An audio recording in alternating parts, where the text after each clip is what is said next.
सुबह सुबह बड़ी खबर आ रही है उत्तराखंड रुद्रप्रयाग से, जहां पर रुद्रप्रयाग जिले के बक्सीर सुदूर गांव में यहां पर जिला प्रशासन ने शिविर का आयोजन किया, जहां पर आप लोग देख सकते हैं। यहां पर सारे अधिकारी पहुंचे हैं। डीएम साहब कह रहे हैं आप दो तरीके की समस्याएं हैं। एक तो पुराना जियो का एक यहाँ पर टावर था, वो पहले अच्छा काम कर रहा था, फिर उसने काम करना शायद बंद कर दिया या उसकी रेंज कम हो गई है। उस संदर्भ में मेरी जियो के स्टेट हेड से भी बात हुई, वो अपनी टीम यूज करके करेंगे। इसके अलावा ये भी एक प्रयास रहेगा कि ये दूरस्थ क्षेत्र है, तो यहाँ पर जो दूरस्थ क्षेत्र में कनेक्टिविटी की स्कीम है उसके अंतर्गत एक टावर और लगाया जाए किसी दूसरी कंपनी का भी, चाहे वो BSNL का हो या अन्य जो भी कंपनी इच्छुक है उनको लगाने के लिए। तो उससे लाभ ये रहेगा कि यदि एक किसी सेवा प्रदाता का अगर नेटवर्क डाउन होगा तो दूसरे प्रोवाइड करवाएगा, उसके लिए भी हम लोग प्रोजेक्ट बना करके भेजेंगे। माननीय मुख्यमंत्री महोदय का निर्देश है कि सरकार जनता के द्वार और सरकार से कार्य करते सभी विभागों को गाँव में जाकर के कैम्प करना होता है, वहाँ की समस्याओं को सुनना होता है और सरकार में सारी होने वाला एक समस्याओं को सरकार में सारी किया जाता है। उसी के तरफ में आज विधायक महोदय और कैंप का आयोजन किया गया, जिसमें लगभग 92 कंप्लेंट्स हमें मिली और 40 के आसपास 42 हम लोगों ने उनको ऑन द स्पॉट निस्तारित कर दिया है। हमारा प्रयास है कि जो बची हुई शिकायतें हैं जो शासन स्तर पर या और किसी अन्य डिपार्टमेंट से जो यहाँ उपस्थित नहीं थे उनसे जुड़ी हुई हैं, तो उनको भी निस्तारित करेंगे। कुछ सड़कों के मुद्दे आए हैं, मानव वन्य जीव संघर्ष के मुद्दे आए हैं और रास्ते में हमने देखा कि छीनागाड़ की आपदा वो भी प्रभावित किया है यहाँ के लोगों को और आसपास के क्षेत्र के लोगों को। तो उस संदर्भ में भी आपदा विभाग को हम लोगों ने प्रोजेक्ट भेजे हैं। जल्दी हमें लगता है कि वहाँ से कुछ प्रोजेक्ट सैंक्शन हो जाएंगे, तो आने वाले समय में यहाँ के लोगों को लाभ मिलेगा और आगे भी ये मुहिम जारी रहेगी। दूसरी खबर में यहाँ पर रुद्रप्रयाग विधायक भरत चौधरी जी कुछ कह रहे हैं, आप सुनिए कि क्या कह रहे हैं, उसके बाद आगे बताते हैं कि उन्होंने क्या कहा। जन जन की सरकार जन जन के द्वार कार्यक्रम के अंतर्गत इस जिले का आखिरी कैंप जो है वो बांगर क्षेत्र में, पूर्वी बांगर क्षेत्र में हुआ है। पूर्वी बांगर क्षेत्र हमारा सबसे संवेदनशील क्षेत्र रहा है, आपदाग्रस्त भी ये क्षेत्र रहा है। तो कई तरह की शिकायतें यहाँ पर आई, कुल 92 शिकायतें प्राप्त हुई, जिनमें 40 का निस्तारण मौके पर ही कर लिया गया है।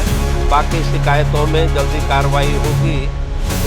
इस बात के लिए पूरी मशीनरी जो जिला प्रशासन है और शासन है उसके स्तर पर जो भी मांगे हैं उनको पूरा करने का प्रयास किया जाएगा।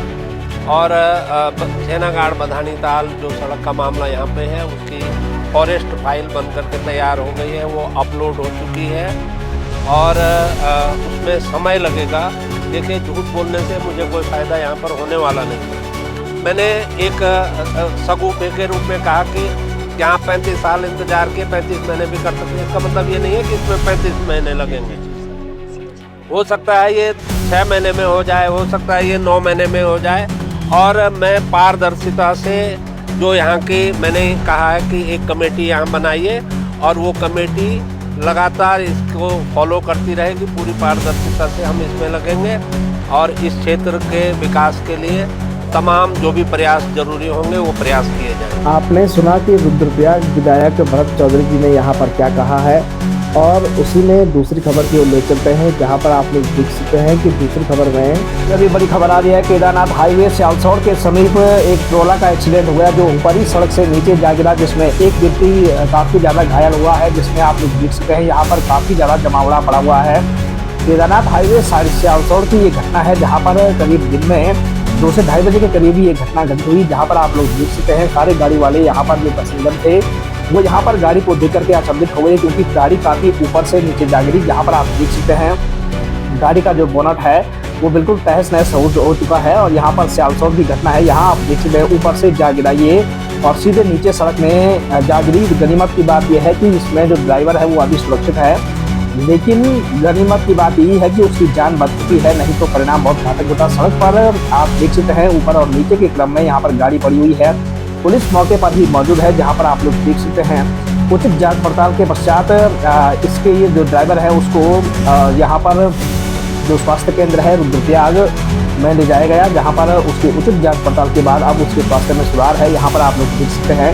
कई बार मैंने कहा है कि जो गाड़ी के स्वामी हैं वो सचेत होकर के गाड़ी को चलाएं। इस प्रकार से आप देख सकते हैं इतने ऊपर से नीचे सड़क में जा गिरी, जहां पर परिणाम बहुत घातक होता, लेकिन बच गया, नहीं तो परिणाम बहुत घातक होते। ऊपर से नीचे जा गिरी गाड़ी और सही तरीके से गिरी गाड़ी, नहीं तो अगर उल्टी गिरती तो परिणाम बहुत घातक होता है। वहां पर ड्राइवर की जान को खतरा हो सकता था, लेकिन बच गया।